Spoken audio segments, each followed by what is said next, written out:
अपने वाले अंधभक्तों को मेरी बात बुरी लग सकती है और आप भी शायद यकीन ना कर पाएं, लेकिन सच्चाई से पीछे नहीं हटा जा सकता है। और बात है कांग्रेस के शासनकाल की। कांग्रेस करीब 54 सालों तक सत्ता में रही और हर साल मुसलमानों के खिलाफ 16 से ज्यादा दंगे होते रहे। इस हिसाब से अगर आप अंदाजा लगाएं तो 54 सालों में टोटल 864 दंगे हुए और इन दंगों में करीब 50,000 से ज्यादा मुसलमानों की जान गई और लाखों मुसलमान घायल हुए। उसके अलावा जो जेल में गए उनकी तो कोई गिनती ही नहीं है। और मैं जो बात कर रहा हूँ, मैं उसी सरकार की बात कर रहा हूँ जिस सरकार को मुसलमानों का मसीहा और हमदर्द समझा जाता है। उसी की सरकारों में इस तरह की घटनाएं मुसलमानों के साथ हुई हैं। मुसलमानों को लग रहा है कि अगर कांग्रेस नहीं होगी तो उनका क्या होगा। कुछ नहीं होगा मेरे भाई। कांग्रेस और सपा के न होने से आप और ज्यादा अपने आप को मजबूत करेंगे और ज्यादा खुद को मजबूत करने पे आप फोकस करेंगे। लेकिन इन लोगों ने आपको बहकाया, आपको फुसलाया आपके वोट के लिए और आप इनके पीछे चलते रहे और इन्होंने बदले में दिया आपको दंगा, लड़ाई, जेल और आपकी जानें लें। और आपको मेरी बातें सब हवा में लग रही होंगी शायद, लेकिन हकीकत ये है कि बीजेपी को ये ग्राउंड किसने दिया? बीजेपी को किसने रास्ता दिखाया मुसलमानों के ऊपर जुल्म और ज्यादती करने का? किसने मौका दिया बीजेपी को जुल्म और ज्यादती करने का? जो भी बीजेपी के विंग्स हैं, जिन लोगों को बीजेपी सपोर्ट करती है, जैसे आरएसएस, वीएचपी, बजरंग दल, इन लोगों को पाला किसने? आखिर कांग्रेस ने नहीं पाला तो किसने पाला?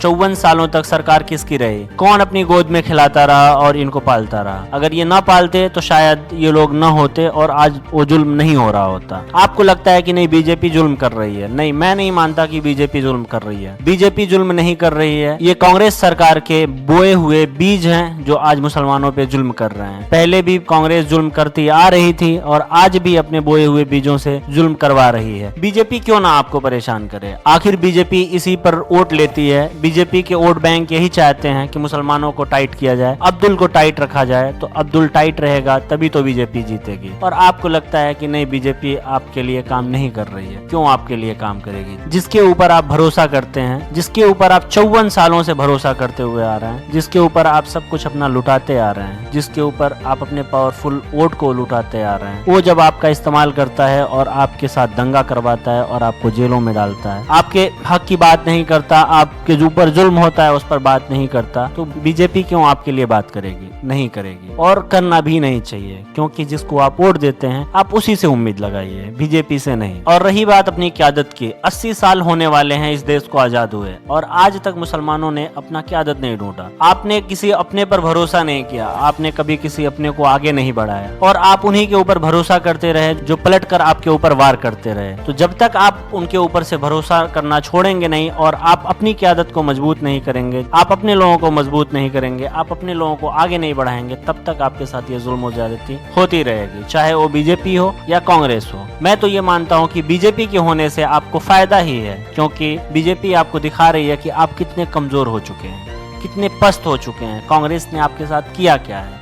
किस तरह से आपको दबाया है, किस तरह से आपको लूटा है, आप किस तरह से गड्ढे में जाके गिरे हुए हैं, कितने दबे और कुचले हो चुके हैं कि आपको कोई भी आता है, कुछ भी बोलता है, कुछ भी करता है और चला जाता है। तो इसीलिए मैं आप लोगों से रिक्वेस्ट करूंगा कि आप अपने क़यादत पर ध्यान दें, आप अपने ऊपर ध्यान दें, आप अपने लोगों पर ध्यान दें। आप अपने लोगों को जो आपकी आवाज बने, आपके हक के लिए बोलें। पार्टी की आवाज नहीं, आपकी आवाज, पार्टी के कहने पे नहीं, आपके कहने पे। आपके ऊपर जुल्म होने पे बोलें, पार्टी के ऊपर जुल्म होने पर नहीं। तो ऐसे लोगों को आप चुनिए और आगे बढ़ाइए। ऐसे लोगों को आप अपना सांसद, अपना विधायक बनाइए। ऐसे लोगों को आप सपोर्ट करिए जो सच में आपके लिए आवाज उठाने का काम करते हैं। ऐसे लोगों को नहीं जो पार्टियों की सुनते हैं, और ऐसे लोगों को बिल्कुल भी नहीं जो आपके ऊपर पीठ पीछे वार करते हैं, आपके आने वाले फ्यूचर को, आपके आने वाले कल को खराब कर रहे हैं। और आप लोगों से मेरी रिक्वेस्ट है कि अगर आप यूट्यूब चैनल पे हमारा वीडियो देख रहे हैं तो इसको सब्सक्राइब कर लें और बेल आइकन को जरूर दबा दें, ताकि आपको हर अपडेट मिलता रहे। अगर आप इंस्टाग्राम पर देख रहे हैं तो आपसे रिक्वेस्ट है कि आप यूट्यूब पर जाएं और कंप्लीट वीडियो देखें। हमारे चैनल को सब्सक्राइब करें और हमारी वीडियो को ज्यादा से ज्यादा लोगों के साथ शेयर करें, ताकि और भी लोगों को अवेयरनेस मिल सके और उनको समझ में आए ये बात कि उनको किसकी तरफ जाना है और किसका साथ देना है। क्योंकि अगर आज आप नहीं समझेंगे, अगर आज आप नहीं संभलेंगे, तो आने वाला कल फिर मौका नहीं देगा संभलने का। आज का वक्त है हमको और आपको संभलने का और समझने का, इस बात का कि कौन आपका फायदा उठा रहा है और कौन आपके साथ खड़ा है और आपके हक के लिए बोलने वाला है। Thank you so much.